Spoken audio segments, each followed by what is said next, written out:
দশম শ্রেণীর বোর্ড পরীক্ষায় নেই নতুন ভাষানীতি। ত্রিভাষা নীতি নিয়ে নতুন নির্দেশিকা সিবিএসইর।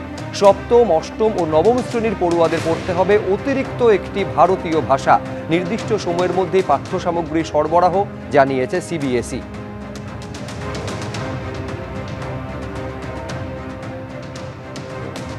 নাজিরাবাদ অগ্নিকাণ্ডে 6 মাস পেরিয়ে গিয়েছে, কিন্তু এখনো পর্যন্ত দেহ পায়নি পরিবার। এখনো দেহ পায়নি নরেন্দ্রপুর থানায় পশ্চিম মেদিনীপুরের পরিবার। আগের সরকারের আমলে মন্ত্রী থেকে বিধায়কদের জানিয়েও কিছুই হয়নি, এমনটা অভিযোগ পরিবারের। থানায় বারবার এসেও ফিরে যেতে হয়েছে বলে অভিযোগ করছেন ওই পরিবার। নতুন সরকারের কাছে আবেদন, দেহ যেন পুলিশ তুলে দেয় তাদের হাতে, এমনটা দাবি করছে পরিবার। নাজিরাবাদের মর্মান্তিক অগ্নিকাণ্ডের ঘটনায় একাধিক মানুষের মৃত্যু হয়েছে। প্রশাসনের তরফ থেকে যেটা বলা হয়েছিল যে মোট 27 জনের মৃত্যুর ঘটনা ঘটেছিল সেই নাজিরাবাদ অগ্নিকাণ্ডে। দুটি গোডাউনে, একটি মোমো গোডাউন এবং একটি ডেকোরেটসের গোডাউনে আটকা পড়ে মৃত্যু হয়েছিল 27 জনের। সেই 27 জনের মৃত্যুর পর দেহগুলি কোন পরিবারের সেটা পুলিশ নিশ্চিত হতে পারছিল না। সেই কারণে ডিএনএ স্যাম্পল কালেক্ট করা হয় একাধিক পরিবারের তরফ থেকে, এবং সেই ডিএনএ স্যাম্পল কালেক্ট করার পর ডিএনএ পরীক্ষার পর বেশ কিছু পরিবারের হাতে দেহাংশ বা দেহাবশেষ তুলে দেওয়া হলেও একাধিক পরিবার কিন্তু এখনো পর্যন্ত রয়েছেন যারা কিন্তু তাদের পরিবারের সদস্যদের দেহ পাননি। পুলিশের তরফ থেকে তাদেরকে কোনো রকম সহযোগিতা করা হচ্ছে না, তেমনটা অভিযোগ।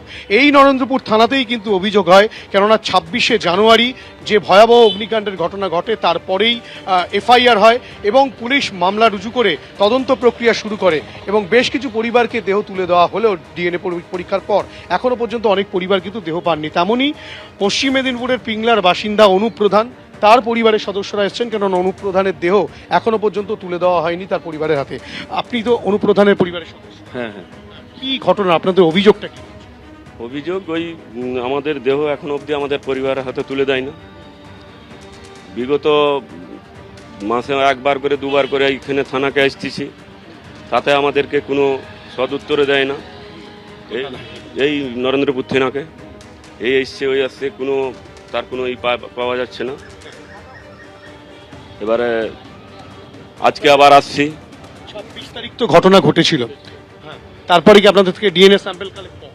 হ্যাঁ, ডিএনএ কালেকশন করেছিল, ব্লাড হচ্ছে 27 তারিখ। তারপরে প্রতিনিয়ত আমাদের ঘুরতে আছে, কোনো রিপোর্ট এখন অবধি পাইনি।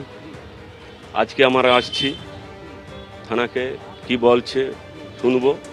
না হলে এখন তো পরিবর্তন হয়েছে, নতুন সরকার এসেছে, মুখ্যমন্ত্রীর কাছে নতুন মুখ্যমন্ত্রীর কাছে আবেদন করব বড় জোরে হাত জোড় করে, যেমন আমাদের পরিবারের হাতে ডেথ সার্টিফিকেটটা তুলে দেবার একটু ব্যবস্থা উনি যেমন করে। এবিপি আনন্দ, এগিয়ে থাকে, এগিয়ে রাখে।